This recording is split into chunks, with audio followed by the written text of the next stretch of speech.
ततारा वामीरो कथा अंडमान निकोबार द्वीप समूह के एक छोटे से द्वीप पर केंद्रित है। उस द्वीप पर एक दूसरे से शत्रुता का भाव अपनी अंतिम सीमा पर पहुंच चुका था। इस शत्रुता की भावना को जड़ से उखाड़ने के लिए एक जोड़े को आत्मबलिदान देना पड़ा था। उसी जोड़े के बलिदान का वर्णन लेखक ने प्रस्तुत पाठ में किया है। बहुत समय पहले जब लिटिल अंडमान और कार निकोबार एक साथ जुड़े हुए थे, तब वहाँ एक बहुत सुंदर गांव हुआ करता था। उसी गांव के पास में ही एक सुंदर और शक्तिशाली युवक रहा करता था, जिसका नाम ततारा था। निकोबार के सभी व्यक्ति उससे बहुत प्यार करते थे। इसका एक कारण था कि ततारा एक भला और सबकी मदद करने वाला व्यक्ति था। जब भी कोई मुसीबत में होता तो हर कोई उसी को याद करता था और वो भी भागा वहाँ उनकी मदद करने के लिए पहुँच जाता था। ततारा हमेशा अपनी पारंपरिक पोशाक ही पहनता था और हमेशा अपनी कमर में एक लकड़ी की तलवार को बांधे रखता था।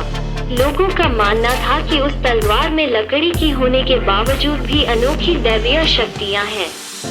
ततारा कभी भी अपनी तलवार को अपने से अलग नहीं करता था। वो दूसरों के सामने तलवार का प्रयोग भी नहीं करता था। ततारा की तलवार जिज्ञासा पैदा करने वाला एक ऐसा राज था जिसको कोई नहीं जानता था। एक शाम को ततारा दिन भर की कठोर मेहनत करने के बाद समुद्र के किनारे घूमने के लिए चल पड़ा।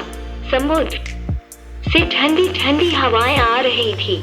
शाम के समय पक्षियों की जो चहचहाहटें होती हैं, वे भी धीरे धीरे शांत हो रही थी।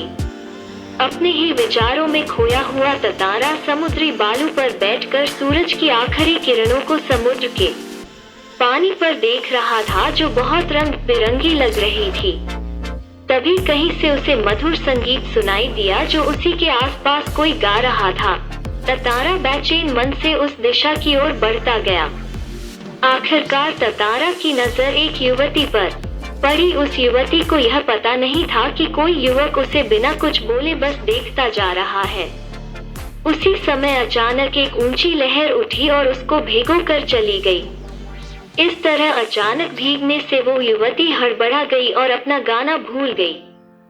ततारा ने बहुत ही विनम्र तरीके से उस युवती से पूछा, तुमने अचानक इतना सुरीला और अच्छा गाना अधूरा ही क्यों छोड़ दिया? अपने सामने एक सुंदर युवक को देखकर वो युवती आश्चर्यचकित हो गई। उसने नकली नाराजगी दिखाते हुए उत्तर दिया, पहले ये बताओ कि तुम कौन हो? मुझे इस तरह क्यों देख रहे हो और इस तरह के अनुचित या बेकार के प्रश्न पूछने का क्या कारण है? ततारा बार बार अपना प्रश्न दोहराता रहा। ततारा के बार एक ही प्रश्न को दोहराने के कारण युवती चिढ़ गई। युवती ने कहा, आखिर मैं गीत क्यों गाऊं, अर्थात मैं तुम्हारी बात क्यों मानूं? क्या उसे गांव का नियम नहीं मालूम कि एक गांव का व्यक्ति दूसरे गांव के व्यक्ति से बात नहीं कर सकता? इतना कहकर वो युवती जाने के लिए तेजी से मुड़ी। उसके मुड़ते ही मानो ततारा को कुछ होश आया। अब उसे अपनी गलती का एहसास हो रहा था। ततारा उस युवती के सामने चला गया और उसका रास्ता रोककर लाचारी के साथ प्रार्थना करने लगा कि तुम बस अपना नाम बता दो, मैं तुम्हें जाने दूंगा। ततारा द्वारा नाम पूछे जाने पर युवती ने जवाब दिया, वामीरो। यह नाम सुनना ततारा को ऐसा लगा जैसे उसके कानों में किसी ने रस घोल दिया। ततारा ने वामीरो से कहा कि कल वो वही चट्टान पर उसकी प्रतीक्षा करेगा। वो वामीरो को जरूर आने के लिए कहता है। वामीरो ने ततारा के बारे में बहुत सी कहानियां सुनी थी।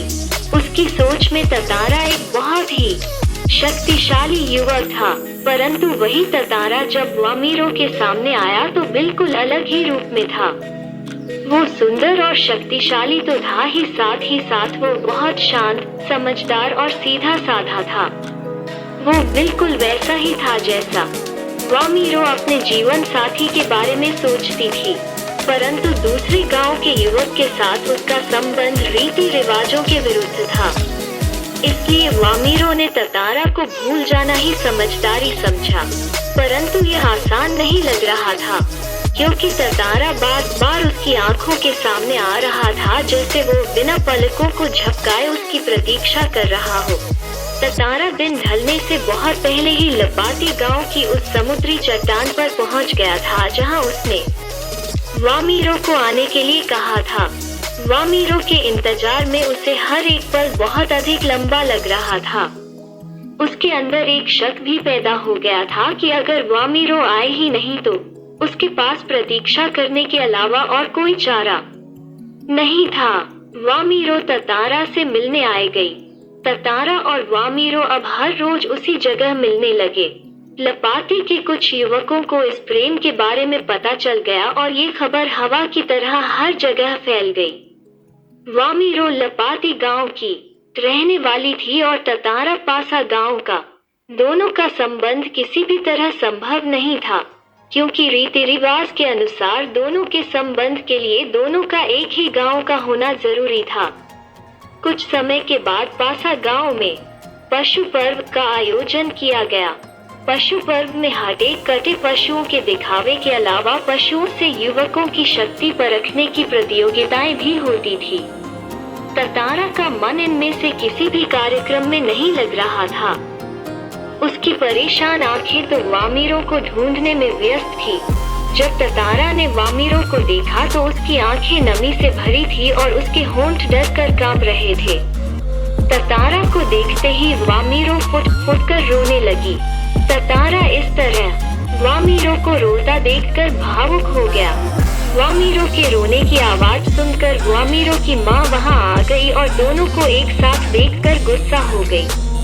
उसने ततारा को कई तरह से अपमानित करना शुरू कर दिया। गांव वाले भी ततारा के विरोध में बोलने लगे। लोगों की बातों को सुनना अब ततारा के लिए सहन कर पाना मुश्किल हो रहा था। अचानक उसका हाथ उसकी तलवार पर आकर टिक गया। गुस्से से उसने तलवार निकली। उसने अपने गुस्से को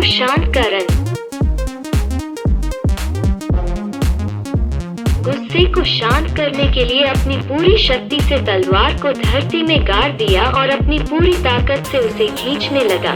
जो लकीर ततारा ने खींची थी उस लकीर की सीध में धरती फटती जा रही थी। ततारा द्वीप के एक ओर था और वामीरो दूसरी ओर।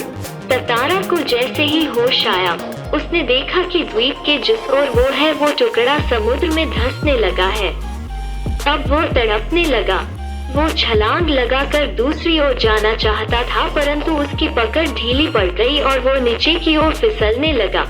वो उस कटे हुए द्वीप के उस आखिरी भू भाग पर बेहोश पड़ा हुआ था जो संयोगवश उस द्वीप से जुड़ा हुआ था। बहता हुआ ततारा कहाँ गया? उसके बाद उसका क्या हुआ ये कोई नहीं जान सका। इधर वामीरो ततारा से अलग होने के कारण पागल हो गई। वो हर समय बस ततारा को ही खोजती रहती और उसी जगह आकर घंटों बैठी रहती जहाँ वो ततारा से मिलने आया करती थी। उसने खाना पीना छोड़ दिया था। परिवार से वो कहीं अलग हो गई। लोगों ने उसे ढूंढने की बहुत कोशिश की, परंतु अब वामीरो का भी कोई सुराग नहीं मिला कि वो कहाँ गई। आज ना तो ततारा है और ना ही वामीरो है, परंतु फिर भी आज उनकी प्रेम कथा हर घर में सुनाई जाती है। निकोबार के निवासियों का मानना है कि ततारा की तलवार से कार निकोबार के जो 2 टुकड़े हुए, उसमें से दूसरा टुकड़ा आज लिटिल अंडमान के नाम से प्रसिद्ध हुए। उसमें से दूसरा टुकड़ा आज लिटिल अंडमान के नाम से प्रसिद्ध है, जो कार निकोबार से 96 किलोमीटर दूर स्थित है। निकोबार निवासियों ने इस घटना के बाद अपनी परंपरा को बदला और दूसरे गांव में भी विवाह संबंध बनने लगे। ततारा व मृत्यु थी वो शायद इसी सुखद बदलाव